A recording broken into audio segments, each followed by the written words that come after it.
A kí gbogbo wa ní orúkọ Olúwa bí a ti farabalẹ̀ láti gbọ́ ọ̀rọ̀ Ọlọ́run ní ọjọ́ tòní. Ẹ jẹ́ kí a gbàdúrà. Bàbá olóore, ṣe la dúpẹ́ nítorí pé ẹ̀yin ni Ọlọ́run ọ̀rọ̀, a sì dúpẹ́ nítorí pé gbogbo ìgbà náà ni ẹ máa ń bá wa sọ̀rọ̀ tí ìṣẹ́gun àti ìyè. Èyí tá ó tún tẹ́tí gbọ́ ní àkókò yìí, ṣe la gbà ládùúrà, ẹ ti pàṣẹ rẹ̀ bùkún ayé wa, àtolùgbọ́ àtolùsọ, kí gbogbo wa jẹ́ alábùkún fún ní orúkọ Jésù Kristi Olúwa wa. Àmín. Ìfẹ́ bàbá sí wa. Ìfẹ́ bàbá sí wa. Mo kà fún wa látinú episteli kìíní ti Jòhánù orí 3 ẹsẹ̀ 1. Ẹ wo irú ìfẹ́ tí bàbá fi fẹ́ wa, tí a fi ń pè wá ní ọmọ Ọlọ́run. Bẹ́ẹ̀ ni a ṣáà jẹ́. Nítorí èyí ni ayé kò ṣe mọ̀ wá, torí tí kò mọ̀ ọ́n. Ìfẹ́ bàbá sí wa. Ohun kan tí a mọ̀ Ọlọ́run sí ni Ọlọ́run ìfẹ́. Ìfẹ́ yìí la sì pè ní èyí tí kò lẹ́gbẹ́, tí kò sì lódiwọ̀n. Ìfẹ́ ńlá aláìlẹ́gbẹ́ tá a pè ní ti Jésù olùgbàlà wa, bí ọ̀rọ̀ orin yẹn ṣe lọ. Ìfẹ́ Ọlọ́run yìí sí ìran ènìyàn bẹ̀rẹ̀ láti ayérayé. Ìpìlẹ̀ ọjọ́ nínú ìfẹ́ rẹ̀ náà ló ti bojú wo ayé, tó wò bó ti rí lákòókò náà, tó rí ní jùjù, tó rí ní òfo, tó rí pé òkùnkùn ó bolẹ̀, bí a ti rí ní Genesis orí 1 yẹn. Nínú ìfẹ́ àti àánú ló ṣe ayé ìgbàanì, ló ṣe di dáradára. Bí Genesis orí 1 ẹsẹ̀ 21 bó ṣe wá kó gbogbo rẹ̀ papọ̀ pé ohun tí Ọlọ́run sì dá dáradára ni, nínú ìfẹ́ ló ti ṣe. Ìfẹ́ yìí náà ló fi ń bá ìran èèyàn lò nígbàtí baba ńlá wa Ádámù àti ìyá wa àkọ́kọ́ Ifá, tí wọ́n sọ oore ọ̀fẹ́ àkọ́kọ́ nù, èyí tó wà nínú ìfẹ́ tí baba fi fẹ́ wọn, tá a fi wọ́n sínú ọgbà dáradára. Ìfẹ́ òun ló mú kó daṣọ bo àṣírí Ádámù àti Ifá nígbà tí wọ́n ṣe àìgbọràn. Àwọn tó yẹ kó kọ̀ pátápátá, àwọn tó yẹ kó kẹ̀yìn sí pátápátá, àwọn tó yẹ kó fi sílẹ̀ bí Sátánì ṣe bọ́ wọn sí ìhòhò, kán di ẹni ẹ̀gàn àti àbùkù káàkiri nínú ọgbà. Ṣùgbọ́n nípa ìfẹ́, ó bo ìhòhò wọn, tí ó sì fi àyè gba Sátánì bó ṣe fẹ́ kó rí nínú ayé àwọn baba ńlá wa. Ìfẹ́ yìí ò wá pin síbẹ̀ o.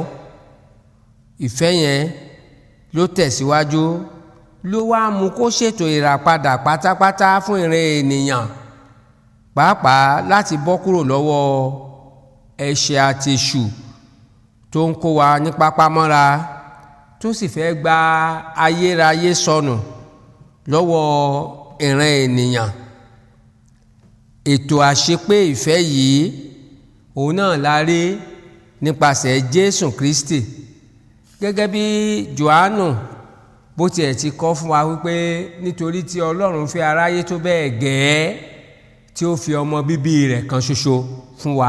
Àṣeparí ìfẹ́ Ọlọ́run fún ìran ènìyàn ni èyí dúró lé lórí.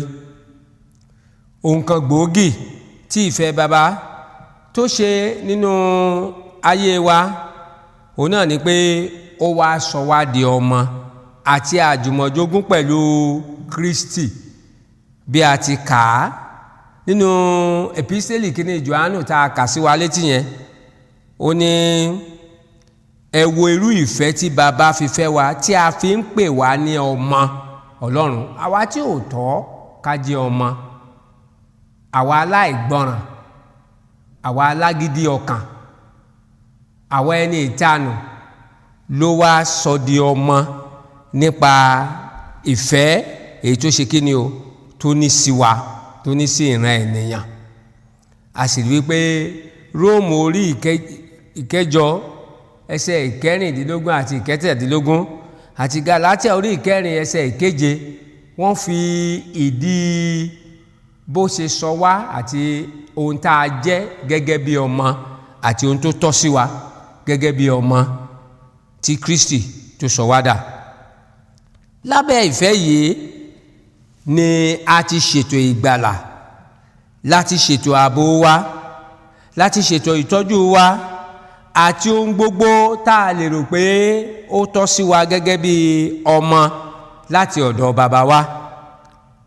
Ká má sì gbàgbé wípé ìbáwí àti ìtọ́sọ́nà rẹ̀ pàápàá ó dá lórí ìfẹ́ tó ní sí wa, bí a ṣe rí ní Hébérù orí ìkejìlá nígbà tí a bá wo ẹsẹ̀ ìkẹfà àti ìkeje. Jẹ́ kí n sáré kà á. Ó ní nítorí pé ẹni tí Olúwa fẹ́ òun ní ń bá wí, a sì máa na olúkúlùkù ọmọ tí ó gbà á.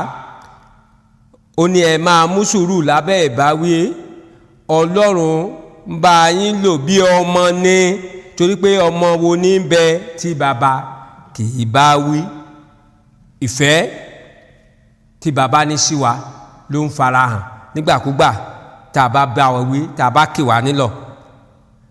Ṣùgbọ́n ẹ jẹ́ ká wò ká tó lè mú kí ìfẹ́ bàbá sí wa kó máa farahàn lẹ́kùnrẹ́rẹ́, ohun tó ń dín kù gẹ́gẹ́ bí a ti mọ̀ òun náà ni ẹ̀ṣẹ̀ àti kíkọ̀ láti gbé inú Ọlọ́run gẹ́gẹ́ bí ọmọ. Èyí tí a rí nínú èpísẹ́lì ìkíní orí ìkẹta, èpísẹ́lì Jòhánù yìí kan náà orí ìkẹta nígbà tí a bá wo ẹsẹ̀ ìkẹfà. Ó ní ẹnikẹ́ni tí ó bá ń gbé inú rẹ̀ kì í dẹ́ṣẹ̀, ẹnikẹ́ni tí ó bá ń dẹ́ṣẹ̀ kò rí bẹ́ẹ̀ ni kò mọ̀. Gẹ́gẹ́ bí àlàyé èyí ti sọ ní ẹ̀kúnrẹ́rẹ́ tó sì fi ń yé wa pé ẹni tó bá tiẹ̀ ń dẹ́ṣẹ̀ ó ní ti èṣù ni. Ṣùgbọ́n gẹ́gẹ́ bí ìfẹ́ tí bàbá tó ní sí wa, ó fẹ́ ká ní ìṣẹ́gun lórí ẹ̀ṣẹ̀ àti èṣù. Àti sọ ẹ̀ṣẹ̀ àti èṣù àti sọ papọ̀. Èṣù ló ń fa ẹ̀ṣẹ̀, ẹ̀ṣẹ̀ ló ń mú kí èṣù kó gbàkóso lórí ayé ènìyàn. Ṣùgbọ́n ìfẹ́ bàbá sí wa nípasẹ̀ ọmọ náà ló ń ṣàtọ́kùn ìṣẹ́gun lórí ẹ̀ṣẹ̀ àti lórí èṣù. Ó fẹ́ ká ṣe iṣẹ́ òdodo gẹ́gẹ́ bí òun pàápàá gẹ́gẹ́ bó ti ṣe. Ní èpísílì tí a ń tọ́ka wa sí yẹn ní ẹsẹ̀ ìkeje, ó ní ẹ̀yin ọmọ mi, ẹ má ṣe jẹ́ kí ẹnikẹ́ni kí ó tàn yín. Ẹni tí ó bá ń ṣe òdodo ó já sí olódodo gẹ́gẹ́ bí òun ti ń ṣe òdodo. Tí èṣù ní ẹ̀ṣẹ̀ o, ṣùgbọ́n tí ọmọ Ọlọ́run tí ìfẹ́ bàbá wà nú ayé rẹ̀ tó sì ń gbòòrò, òun náà ni iṣẹ́ òdodo. Ǹjẹ́ a lè béèrè lọ́wọ́ ara wa pé níbo ni ìfẹ́ Ọlọ́run sí wa yìí, níbo ló ti bẹ̀rẹ̀, níbo ló sì parí sí? Ó bẹ̀rẹ̀ nígbàtí a bá yọ̀ǹda wa tá a gbà Jésù Kristi gẹ́gẹ́ bí Olúwa àti olùgbàlà wa. Ìdí nìyẹn tí a fi hàn wá nínú ìhìnrere ti Jòhánù orí kìíní ẹsẹ̀ ìkejìlá yẹn wípé iye àwọn tó gbà á la fi agbára fún láti di ọmọ Ọlọ́run. Ìpìnlẹ̀ náà nìyẹn, ibi tí ìfẹ́ yẹn ìyẹn ni pé àwọn tó gba Jésù wọ́n gba Ọlọ́run nínú ìfẹ́ àti ètò èyí tó ṣe fún ayé wọn. Wọ́n gba èyí tí a lè gbé ní oore ọ̀fẹ́ àtúnbí gẹ́gẹ́ bí Kọ́ríńtì kejì orí 5 ẹsẹ̀ 17 yẹn bó ṣe ṣàlàyé rẹ̀. Irúfẹ́ àwọn bẹ́ẹ̀, ibi tí ìfẹ́ wọn sì ti bẹ̀rẹ̀ náà ni pé à ń tẹ̀ síwájú ní ìgbé ayé nínú Kristi, ní ìgbọràn sí òfin àti ìlànà rẹ̀. Jòhánù orí ìkẹrìnlá, ìrere ti Jòhánù orí ìkẹrìnlá ẹsẹ̀ ìkọkànléníogún ó fìdí yìí múlẹ̀ dáradára. Ó ní ẹni tí ó bá ní òfin mi tí ó bá sì ń pa wọ́n mọ́, ó ní ẹni tí ó fẹ́ràn mi, ẹni tí ó bá sì fẹ́ràn mi a ó fẹ́ràn rẹ̀ láti ọ̀dọ̀ bàbá mi wá, èmi ó sì fẹ́ràn rẹ̀, èmi ó sì fi ara mi hàn fún. Ìfẹ́ bàbá sí wa ó wà nínú ìgbọràn. Nígbàtí ìgbọràn wa tó bá pé, nígbàtí a bá ń gbé inú rẹ̀, a rí wípé ìfẹ́ rẹ̀ ń di gbígbòòrò nínú ayé wa, a sì lè ṣe gẹ́gẹ́ bí ó ṣe fẹ́. A rí ìfarahàn agbára ẹ̀mí mímọ́ èyí tí ó wà láàyè tí ó sì máa darí ayé wa. Ibi tí ìfẹ́ bàbá sí wa tó ti bẹ̀rẹ̀ náà nìyẹn o. Ìyẹn ni pé a rí ara wa gẹ́gẹ́ bí ọmọ tá a ti ṣètò ìfẹ́ fún. A gba ìfẹ́ bàbá ẹ̀ ní ìyọ̀ǹda ayé wa fún ọmọ, a sì ń gbọ́ràn sí àṣẹ tá a ti tọ́ka wa sí nípa ẹ̀mí mímọ́ èyí tí ó ń gbénu wa ńgbà tí a bá ti yọ̀ǹda ayé wa fún. Ìwọ olùgbọ́ ọ̀rọ̀ orí ọ̀fẹ́ yìí lọ́jọ́ tòní, ìbéèrè tí màá fẹ́ ká gbé yẹ̀wò náà ni pé ǹjẹ́ o ti ń jàǹfààní ìfẹ́ bàbá yìí lẹ́kùnrẹ́rẹ́ bí?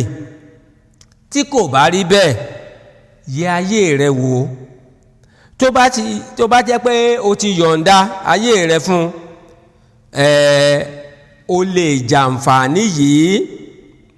Ṣùgbọ́n tí o bá ti yọ̀ǹda ayé rẹ fún, ó dájú wípé àwọn àǹfààní tó rọ̀ mọ́ ìfẹ́ bàbá ní gbogbo ọ̀nà yóò jẹ́ èyí tí kò lè tẹ̀ ọ́ lọ́wọ́. Nítorí pé fún ẹnikẹ́ni tí ò bá gba ọmọ gbọ́, a ní kò ní ìyè. Tí ò bá sì ní ìyè, kò lè rí ìbùkún kan gbà láti ọwọ́ ọmọ tí ó ṣàn wá láti ọ̀dọ̀ bàbá.